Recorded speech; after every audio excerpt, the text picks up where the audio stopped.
Klara Novak was 21 years old when her stepfather Joseph told her she had 3 weeks to disappear. It was late August 1873 in the timber country outside Duluth, Minnesota Territory, and Joseph Karki had spent 2 years deciding that his wife's daughter from her first marriage was a mouth he couldn't afford to feed through another winter. Klara's father, Henrik Novak, had been a forestry worker before the family left Czech Republic in 1865. Henrik understood trees the way some men understood horses or weather, deeply, instinctively, with knowledge that came from generations of working forests. He'd worked the timber around Duluth for 5 years before tuberculosis took him in the winter of 1870. Klara had been 18 when he died, old enough to remember everything he'd taught her, young enough that losing him felt like losing the ground beneath her feet. Henrik's widow, Anna, had remarried within a year. Joseph Karki was practical rather than cruel, a lumber camp worker who needed a wife and saw Anna as practical choice rather than romantic one. He brought no cruelty to Klara exactly, but he brought no patience either. She was another person, eating his food, sleeping under his roof, and by August 1873, Joseph had calculated that the coming winter would cost him more than he could manage, with Klara included. He gave Klara $15 and told her to find somewhere else. $15 for 3 years of labor she'd provided, cooking, cleaning, tending the small garden, hauling wood. She took the money without argument. Henrik had taught her many things, but perhaps the most important was that you don't waste energy fighting battles you're going to lose. You find another way. Klara knew something about wood that most people in Duluth didn't.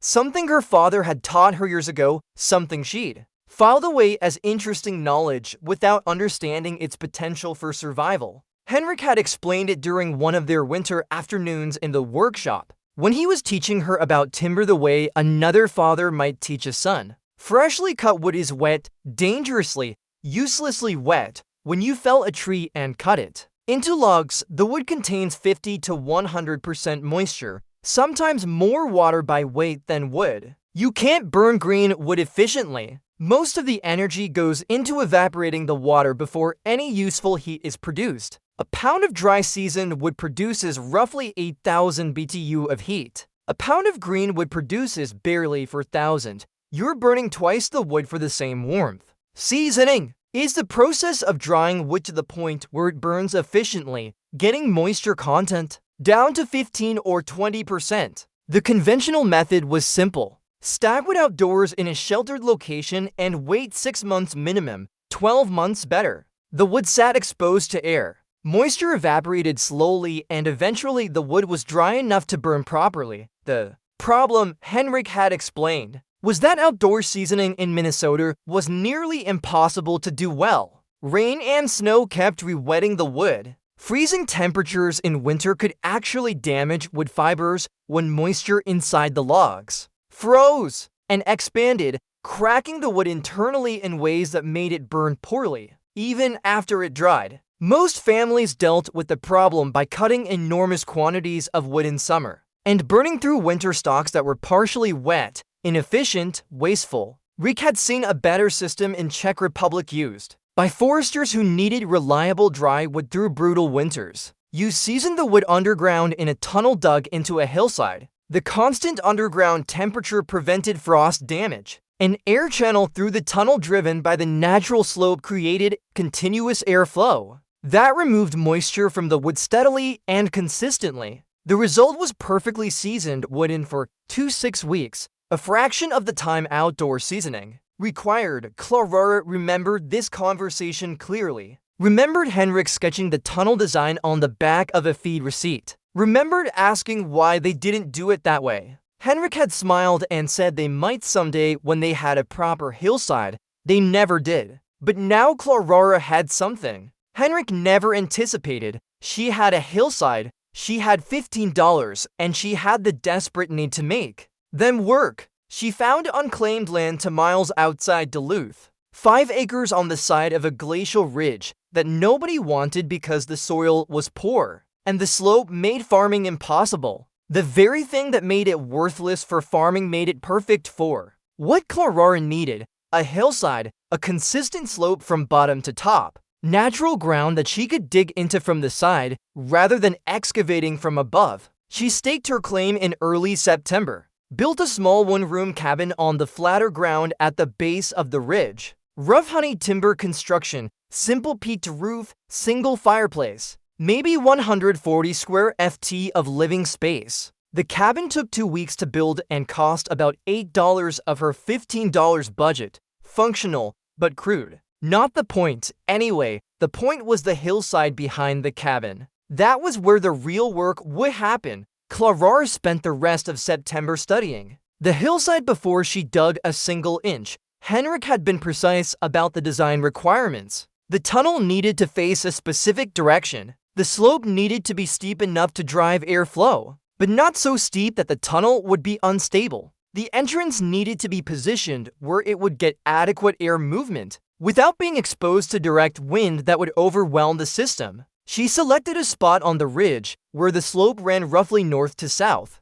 the lower end facing south, the upper end facing north. This mattered. The south-facing lower entrance would receive more solar warming during the day, creating temperature differential with the shaded north-facing upper vent. The temperature difference would drive air movement through the tunnel. Warm air rises, cold air sinks. The system would move air continuously, passively without any mechanical help. The excavation began in early October. Clara dug horizontally into the hillside at the base of the slope, not down from the top like a well or a root cellar, but sideways into the earth like a mine entrance. The tunnel would extend 18 feet into the hillside, following the natural slope upward at a gentle angle. The Minnesota glacial till she was digging through was a mixture of clay, sand, gravel, and occasional boulders left by retreating glaciers thousands of years earlier. Harder than loose soil, but softer than solid rock. She used a heavy spade and a pickaxe, working methodically through the material. Each spadeful weighed perhaps 12 to 15 pounds. Each foot of tunnel required removing roughly 30 cup-feet of earth. Hundreds of individual spadefuls. The work was brutal. Clara weighed perhaps 105 pounds and stood 5 feet for in. She was strong from years of farm labor, but this excavation was beyond anything she'd done before. She worked dawn to dusk, breaking ground methodically, hauling excavated earth out in buckets and wheelbarrow. By evening, her hands were raw, her back screaming, her clothes soaked through with sweat despite the October cold. She shaped the tunnel as she dug. The cross-section was roughly oval, 6 feet wide at the base, narrowing to about 4 feet at the top. 5 1/2 foot high at the center, enough space to stand upright in the middle, crawl the edges. The floor was leveled carefully, not perfectly flat, but smooth enough to roll logs across. The walls needed reinforcement. Raw earth would collapse, especially with frost cycles expanding and contracting the soil. She lined the tunnel walls with rough honey timber planks, vertical boards set against the earth walls, held in place by horizontal cross beams every 2 feet. The cross beams were notched into the tunnel walls locked against the earth itself. The timbers created a stable shell within the earth and tunnel. The ceiling was the most critical element.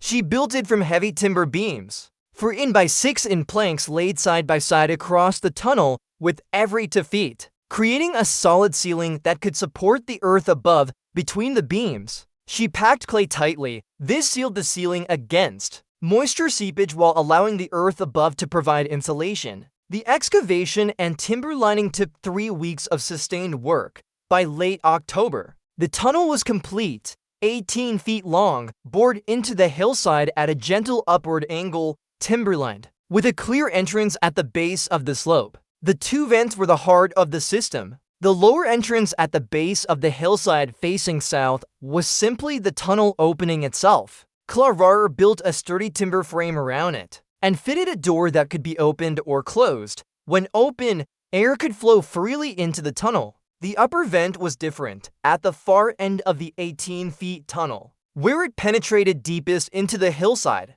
Clara dug a small vertical shaft upward through the earth to the surface, 8 in square, lined with timber, rising about 4 feet. 2. Break through the ground surface on the upper part of the slope. This shaft was the exhaust vent, the point where air leaving the tunnel escaped to the outside. The physics were elegant and simple. The lower entrance faced south, received more solar warming, was slightly warmer. The upper vent was shaded, slightly cooler. Warm air rose, cool air sank. Air flowed continuously from the lower entrance through the tunnel and out the upper vent, driven by nothing more than the temperature difference between the two openings. No fan, no pump, no mechanical anything, just gravity and thermodynamics working together. Clara tested the system by lighting a small smoke fire near the lower entrance. The smoke drifted into the tunnel, moved through it slowly but steadily, and emerged from the upper vent on the hillside above.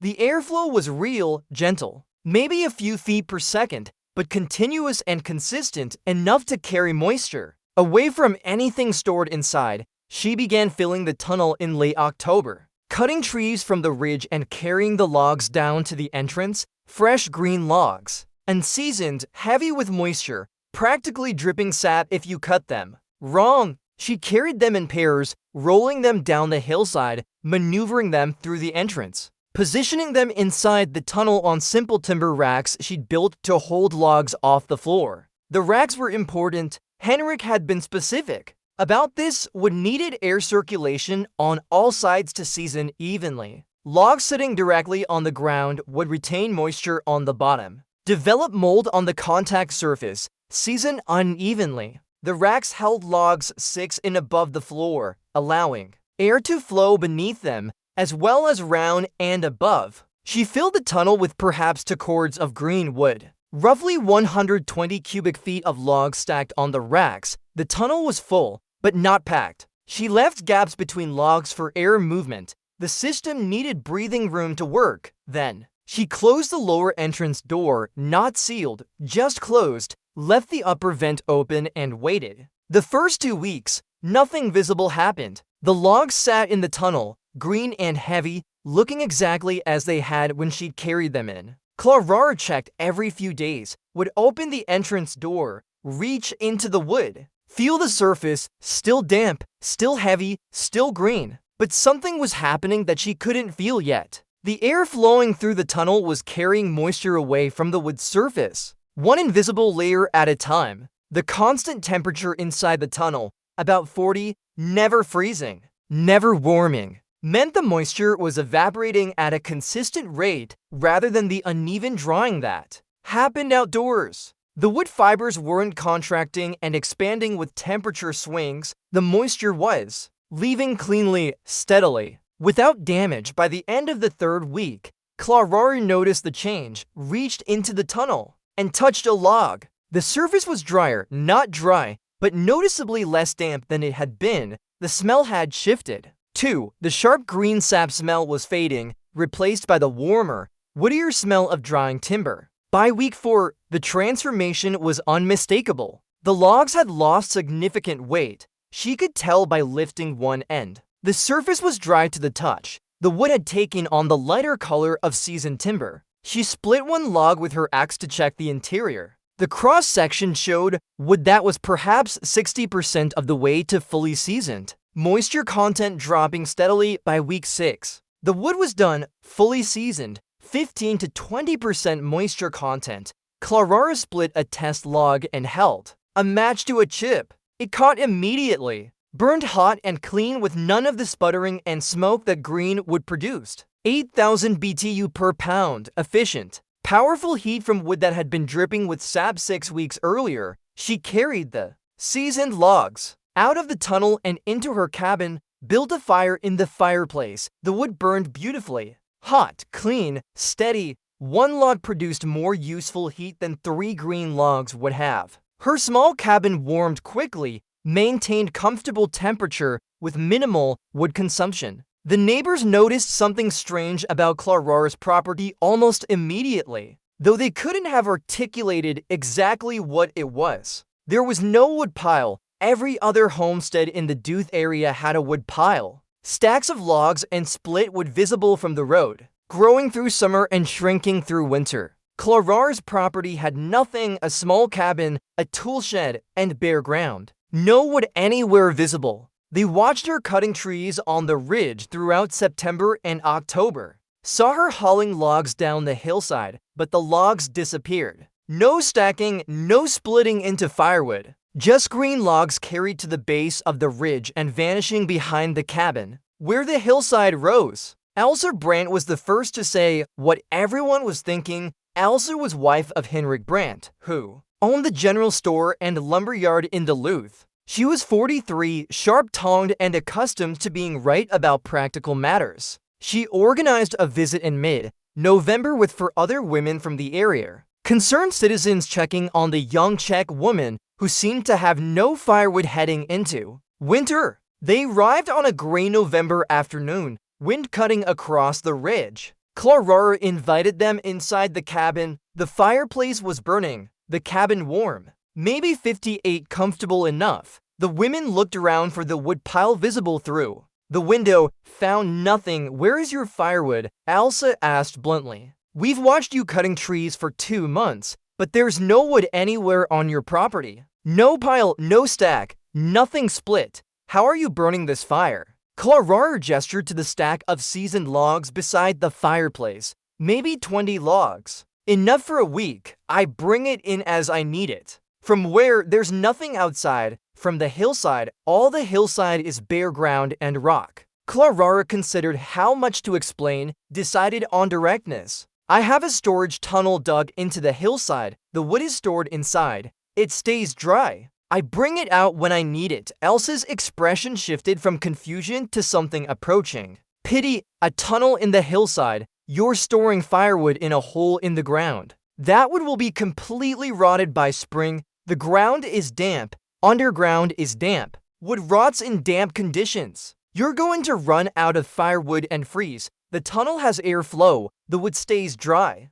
Airflow in a hole in the ground. Miss Novak, I think you don't understand how wood storage works. You need a proper woodshed with a roof and good drainage. What you have will kill you. Please let us help you find proper arrangements before winter gets serious. Clara thanked them for their concern, watched them leave through the window, certain she would be dead or desperate by December. Through November and into December, Clara's system worked exactly as Henrik had designed it decades before in Czech Republic. She'd cut fresh trees, carry the green logs into the tunnel, position them on the racks. 6 weeks later, she'd bring out perfectly seasoned wood. The rotation was continuous. New green would go in while older batches came out seasoned. The tunnel always contained wood at various stages of drying. Her fuel consumption was remarkable because every log she burned was perfectly seasoned. Each log produced maximum heat. She burned perhaps 1.5 cords through November and December, roughly half what her neighbors were burning. And her neighbors were burning inefficiently because most of their wood was green, or poorly seasoned from hasty outdoor drying. They were watching their wood piles shrink at alarming rates. While Clara's cabin stayed consistently warm, the economics were devastating for comparison. Henrik Brandt's lumber yard sold seasoned firewood at $2 per cord. But most of it was only partially seasoned, dried perhaps for months outdoors. Clara's wood was better seasoned than anything, for sale in Duluth, and it cost her nothing but labor. To produce, December brought the first real cold, sustained temperatures in the 20s at night, single digits during the worst days. Clara's cabin maintained 55 to 60 with moderate fire burning. Her neighbors' cabins fluctuated wildly as they fed green wood into fireplaces that sputtered and smoked and produced disappointing heat. The Brand household went through 3 cords of wood in December alone. Henrik burned constantly. Frustrated that his expensive firewood wasn't heating properly, Elsa complained about the smoke, the smell, the inefficiency. They had 6 more cords stacked outside. Enough for January and February if consumption stayed steady, but it wouldn't. The cold was going to get worse. January brought the storm that broke everything open. The blizzard hit January 19th with brutal suddenness. Temperature plummeted from 15 to -25 overnight. Wind screamed across the ridge at sustained 45 miles per hour. Snow fell in dense curtains for 8 consecutive days. Conditions that tested every heating system in the region to the point of failure. Clarara's cabin stayed warm. The fireplace burned steadily with perfectly seasoned logs, each one catching immediately, burning hot and clean, producing consistent heat. She'd brought in 2 weeks' worth of wood before the storm hit, knowing from the sky and the wind that something catastrophic was coming. Henrik had taught her to read weather too. The Brand household began struggling by day 2. Henrik was burning wood desperately, green wood that sputtered smoke produced half the heat it should have. The fireplace roared constantly, but the cabin temperature kept dropping. 45 by evening, 40 by midnight. The greenwood simply couldn't produce enough heat to overcome the cold, driving in through every gap. By day 3, other families were worse off. The Patterson cabin ran out of seasoned wood entirely on January 21st, left with nothing but green logs cut 2 weeks earlier that barely burned at all. The family huddled in blankets around a fire that produced more smoke than heat. Their children showed signs of cold exposure despite being indoors, pale skin, shivering that wouldn't stop. Confusion. On day 4, Henrik Brandt made the decision that would reveal Clarara's secret to the entire community. He'd heard rumors, vague, confused reports that Clarara's cabin was somehow staying warm while everyone else was struggling. That she had wood that burned properly when nobody else did. He walked through the blizzard to her cabin to miles through knee-deep snow and minus 25 wind to find out how. Clarara opened the door. Henrik stumbled in, frost-covered. Breathing hard, looked around at the cabin, warm, comfortable, fireplace burning steadily with wood that glowed orange-red with efficient heat. Looked at the stack of logs beside the fireplace. The wood was clearly dry, the pale golden color of properly seasoned timber, no visible moisture. Bark peeling slightly the way good, dry wood does. How? Henrik said, still catching his breath. How is your wood burning like that? I've been burning for 4 days straight and my house is 40. Your wood is burning like it came from a kiln. Where did you get this wood? I seasoned it underground in a tunnel in the hillside. Show me. Clarara pulled on her coat and led Henrik around the back of the cabin to the hillside. The entrance was there. She'd built a sturdy timber door frame set into the earth, nearly invisible when the door was closed because the natural hillside soil and vegetation blended around it. She opened the door and led Henrik inside. He stopped at the entrance, staring. The tunnel stretched 18 feet into the hillside, lit by a single oil lamp. Clarara carried timber-lined walls, solid timber ceiling, and everywhere on the racks. On the floor, stacked against the walls, logs, dozens of logs, all of them dry bone. Dry, the golden color of perfectly seasoned wood filling the tunnel completely. This is impossible, Henrik said slowly. This wood is underground. Underground is damp. This should be rotted, but it's drier than anything I've ever seen. Clarara explained the system. The sloped-driven convection, the lower entrance warming from sun, the upper vent staying cool in shade. The natural airflow carrying moisture away from the wood continuously. The constant temperature preventing frost damage. The 6-week seasoning time. You put green wood in here and it comes out dry in 6 weeks. Henrik touched a log, ran his fingers along the surface, completely dry, knocked on it with his knuckles. The hollow sound of properly seasoned timber, not the dull thud of wet wood. Green wood in, seasoned wood out. The hillside does the work. I just carry it in and carry it out. Henrik stood in the tunnel for a long time, understanding washing over him. He ran a lumber yard, had sold wood for years, had never in all his years in the timber industry seen wood seasoned this cleanly, this completely, this quickly. Clarara Novak, 21 years old, expelled from her stepfather's house with $15, had built a wood seasoning system that outperformed anything available commercially in Duluth. How much wood do you have? He asked, about 2.5 cords seasoned and ready, another cord and a half at various stages of drying. I need wood. My house is 40. The Pattersons' children are hypothermic.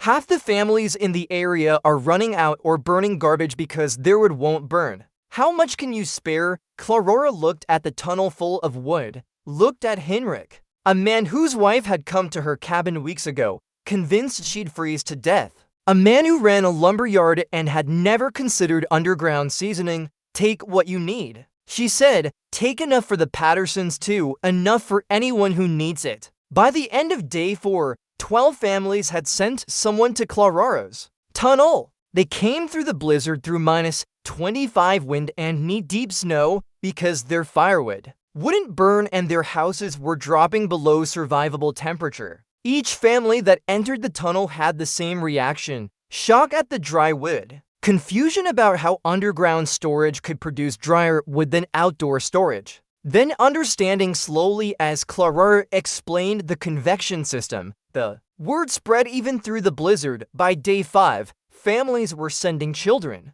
teenagers who could trudge through the snow faster to carry dry seasoned logs back from Clarara's tunnel. The wood burned magnificently in their fireplaces. 1 cord of Clarara's seasoned would produce more heat than 2 cords of the greenwood they'd been burning. Houses that had been dropping steadily toward dangerous temperatures began warming again. Elsa Brand came herself on day 6, trudged through the blizzard to Clarara's cabin, entered the tunnel, watched other families loading up seasoned logs, stood in the 18-feet tunnel surrounded by wood that should have been rotting underground, but was instead the driest, cleanest firewood anyone in the area had ever seen. I told you this would rot, Elsa said quietly, almost to herself. I told you underground was damp. I was wrong. You were thinking about a simple hole, Clarara said. No airflow, no drainage, just earth and wood sitting together. That would rot. This is different.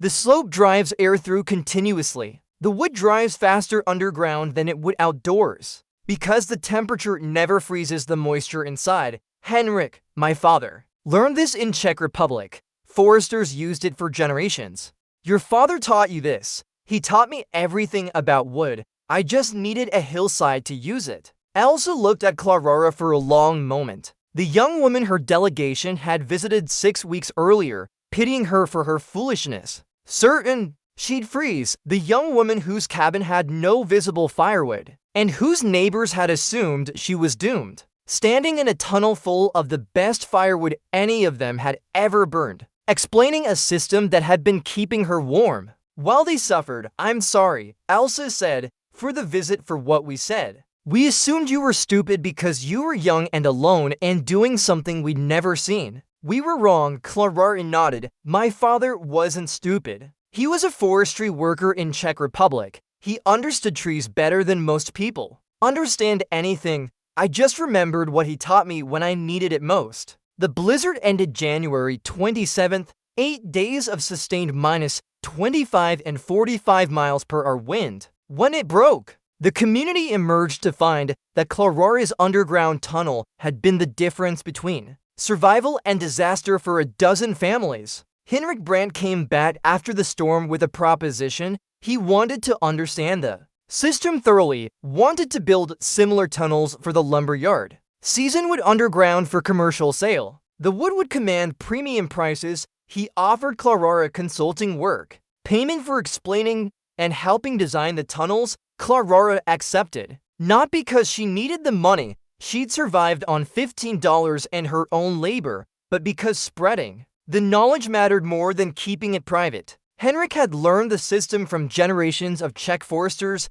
who'd shared it freely. Clarara would do the same. By spring 1874, 3 underground seasoning tunnels had been built on hillsides, round tooth using Clarara's specifications. Each one produced perfectly seasoned firewood in 6 weeks. Henrik Brandt's lumberyard began selling underground seasoned wood at premium prices. Customers could feel the difference immediately when they burned it. Clarara lived on her 5 acres. For 7 years, the tunnel she built in 1873 continued Clear's throat functioning. She'd fill it with green wood, wait 6 weeks, bring out seasoned wood. The system never failed. The hillside did the work. She just managed the process. She married at 24. A timber worker who'd watched her tunnel system work through 2 winters and understood exactly what he was getting in a wife. They expanded the property, built a proper house, kept the original tunnel functioning alongside 2 larger ones they built together. Clarara died in 1931 at age 79. The Dooth Historical Society documented her tunnel system after her death. The original 18-feet tunnel still intact in the hillside, timber lining sound after 58 years. The slope-driven vent system still capable of seasoning. What if someone filled it? Modern forestry engineers confirmed what Henrik Novak had understood decades before arriving in America. Underground seasoning tunnels on proper slopes produce wood dried to 15% moisture content in for 2 to 6 weeks, a fraction of the time required for outdoor seasoning. The constant temperature prevents freeze or damage to wood fibers. The slope-driven convection removes moisture consistently without mechanical assistance. The system is passive, maintenance-free, and produces results superior to any outdoor seasoning method. The story is about a young woman who remembered what her dead father taught her and used it to survive, who built something that looked like nothing from the outside, a hole in a hillside, but was actually sophisticated engineering based on generations of forestry knowledge, who kept her neighbors alive during a blizzard with wood that nobody believed could exist underground. Because sometimes the person with no visible firewood knows more about keeping wood dry than the man who runs the lumber yard. The tunnel everyone called a hole in the ground was actually a seasoning system that outperformed anything on the market, and a father's knowledge carried in a daughter's memory across an ocean in 20 years can be worth more than $15 and a hillside.